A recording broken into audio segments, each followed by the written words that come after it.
কালীঘাট মন্দির কলকাতার প্রসিদ্ধ একটি তীর্থস্থান।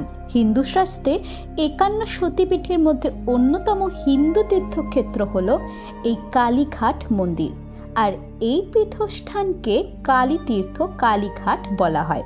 এখানে নিজের মনস্কামনা পূরণ করতে দেশ বিদেশের মানুষ এসে ভিড় করেন। জানা যায় 1806 থেকে 1809 সালে বরিশার জমিদার সাবর্ণ চৌধুরীর কেউ এই মন্দিরটি নির্মাণ করেন। জানা যায় ব্রহ্মানন্দগিরি ও আত্মারাম ব্রহ্মচারী নামে দুই সন্ন্যাসী কোষ্ঠী পাথরের একটি শিলাখণ্ডে দেবীর রূপদান করেন।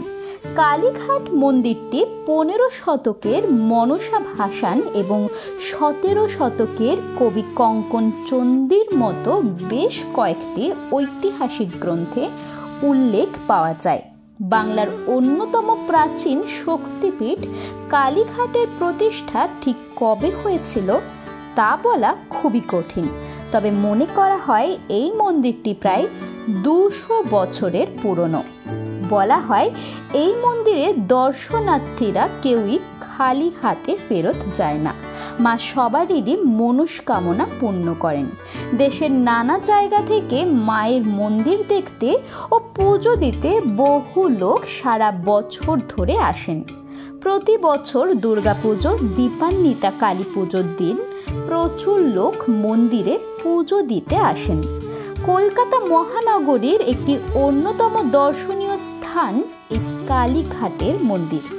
বলা হয় মহাদেব যখন দেবী সতীর মৃতদেহকে নিয়ে তাণ্ডব নৃত্য শুরু করেন, তখন পৃথিবীকে ধ্বংসের হাত থেকে বাঁচানোর জন্য ভগবান বিষ্ণু তার সুদর্শন চক্র দিয়ে দেবী সতীর দেহকে খণ্ড বিখণ্ড করে দিয়েছিলেন। দেহাংশগুলি যেখানে গিয়ে পড়ে সেইগুলিতে এক একটি শক্তিপীঠের পরিণত হয়। এই রকমই এই শক্তিপীঠ হল কালীঘাটের মন্দির, যেখানে দেবীর ডান পায়ের আঙুল পড়েছিল বলে লোকমুখে কথিত রয়েছে। কলকাতার এই কালীঘাট মন্দিরের কালী মূর্তিটি কোষ্ঠী পাথরের। অভিনব রীতিতে এটি নির্মিত। এই মূর্তিটির জিভ, দাঁত ও মুকুট সোনার, হাত ও মুন্ডমালাটিও সোনা ও রূপো দিয়ে তৈরি। মন্দিরে স্থাপিত বিগ্রহের নিম্নভাগ দেখা যায় না। বলা হয় মন্দিরের মধ্যে একটি সিন্ধুকে সতীর প্রস্তরীভূত অঙ্গটি রক্ষিত আছে। এটি কারোর সম্মুখে বের করা হয় না।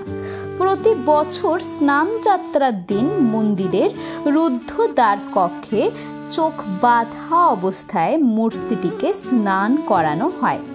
ভাদ্র, পৌষ ও চৈত্র মাসে দেবী দর্শনের বিশেষ পুণ্যজনকে বলে অনেক ভক্তরা কেউ শ্যামাকালী, দক্ষিণাকালী, রক্ষাকালী, ভদ্রকালী, শ্মশানকালী, গুহ্যকালী নামে ডাকেন মাকে। এই মন্দিরের পূর্ব দিকে একটি পুকুর আছে।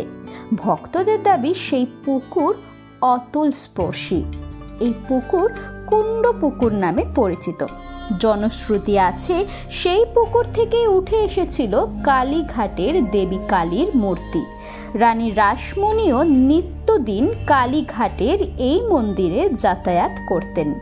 এখানে দেবীর মুখমণ্ডল একটি কোষ্ঠী পাথরের শিলাখণ্ড। পাইকপাড়ার রাজা ইন্দ্র চন্দ্র সিং বাহাদুর দেবীর প্রতিদিনের ভোগের খরচ বহন করতেন। নেপাল জং বাহাদুর দেবীকে রূপোর ছাতাও দিয়েছিলেন। প্রথমে দেবী ছিল রূপোর হাত, পরে বানানো হয়েছে সোনার হাত। 10 মহাবিদ্যার প্রথম বিদ্যাই হলেন কালী। কালীর জন্ম নিয়ে পুরাণ কাহিনীতে উল্লেখ রয়েছে। এটা বিশ্বাস করা হয় যে এই মন্দিরেই বাংলার সর্বাধিক তন্ত্র সাধনা করা হয়। কলকাতার কালীঘাট মন্দিরও দেখতে এই রকমই। ভূত, ভ্যাম্পায়ার, আত্মা সমস্যা মানুষ আসেন এখানে চিকিৎসা করতে। এই মন্দিরে যেখানে এই ধরনের কাজ হয় সেখানের পরিবেশ এতটাই ভয়ঙ্কর যে দেখলে একজন সাধারণ মানুষও ভয় পেয়ে যাবে। তাহলে কেমন লাগলো আজকের এই ভিডিওটি ভালো লেগে থাকলে লাইক কমেন্ট শেয়ার, আর আপনি যদি আমার চ্যানেলে নতুন হয়ে থাকেন তাহলে চ্যানেলটিকে সাবস্ক্রাইব করে পাশে থাকা বেল আইকনটি প্রেস করতে একদম ভুলবেন না এমন সব ভিডিও সবার আগে শোনার জন্য। শোনা হচ্ছে পরের ভিডিওতে।